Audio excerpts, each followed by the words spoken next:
I always knew moving out here wouldn't make me invisible. It's not like black folks get to just blend in. Even when we mind our business, keep our heads down, and pay the same property taxes as everyone else. Still, I had hope. After a decade of working double shifts in a Detroit auto plant, I cashed out everything.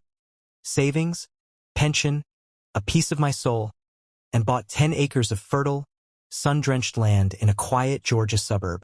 It wasn't just a house. It was freedom. A one-story farmhouse with wraparound porches, soil that smelled sweet after rain, and enough space to raise chickens, goats, and my dream, heirloom vegetables. It was supposed to be my quiet corner of the world. Just me, my two Great Pyrenees dogs, Max and Justice, and the peaceful rhythm of tending to the land. No bosses, no concrete, just rows of tomatoes, kale, and collard greens under a sky wide enough to breathe in. I remember the first time I met her. Susan Whitaker, HOA president, self-declared neighborhood watchdog, and the kind of white woman who weaponizes politeness like a knife dipped in sugar. "Oh, you must be the new owner," she'd said, standing stiffly at the edge of my gravel driveway, peering past me like I was the hired help. Her smile was tight, rehearsed. We usually don't have farms in this community. The HOA prefers manicured lawns. I had dirt under my nails and sweat on my brow. I smiled anyway. Well, this farm came with a deed. And last I checked, the county zoned it agricultural. She laughed, clipped, controlled. Of course, just making sure we're on the same page. I thought it was harmless. A little passive-aggressive, sure, but I've been black in America long enough to know how to pick my battles. I figured as long as I kept to myself, paid my dues, and didn't make waves, I'd be left alone. I was wrong. The first sign came a week later.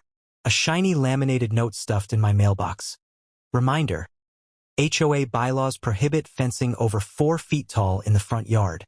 I don't have a front yard fence. Then came the complaints. Unregistered livestock. Odor violations. Property aesthetics inconsistent with neighborhood standards. All anonymous. All baseless. All piling up like leaves in a storm. And through it all, Susan kept showing up. Clipboard in hand. Making suggestions. Thinly veiled instructions.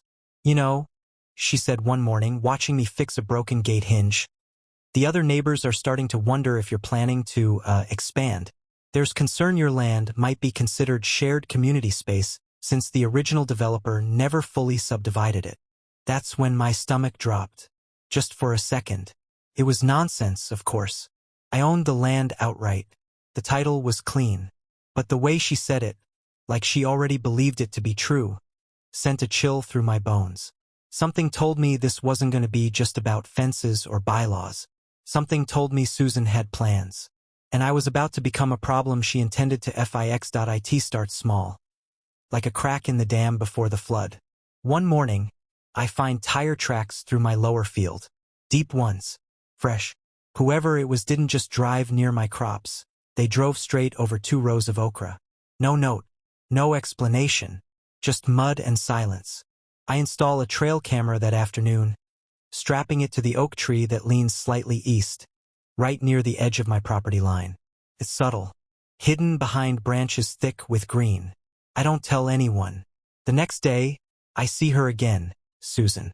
Standing just off the road in a crisp pastel sweater set, holding her phone at chest level, pretending to text. She doesn't wave. That evening, I get an email from the HOA board. Subject line: Community use concerns. It has come to our attention that your land may fall under the original neighborhood zoning agreements from 1983, which could classify it as open shared green space, pending further investigation. Please cease all private farming activity until this matter is clarified. No signature. Just regards, HOA board. My chest tightens. I pull out the deed. The zoning maps.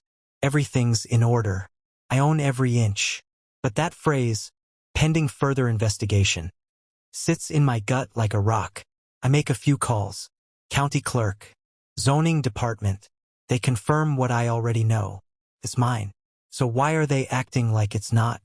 Later that week, I'm stacking hay when an older man strolls right onto my property like he owns the place. Khaki shorts, tucked-in polo, wraparound sunglasses that reflect the sun like twin mirrors. He doesn't introduce himself.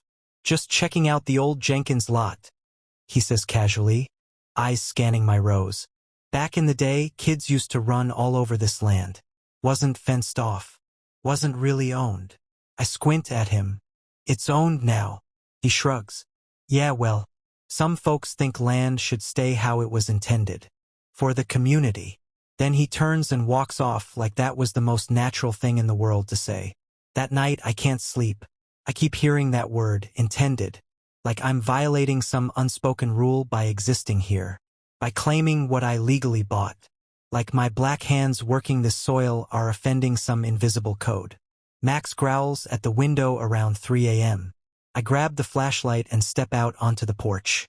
There's nothing there.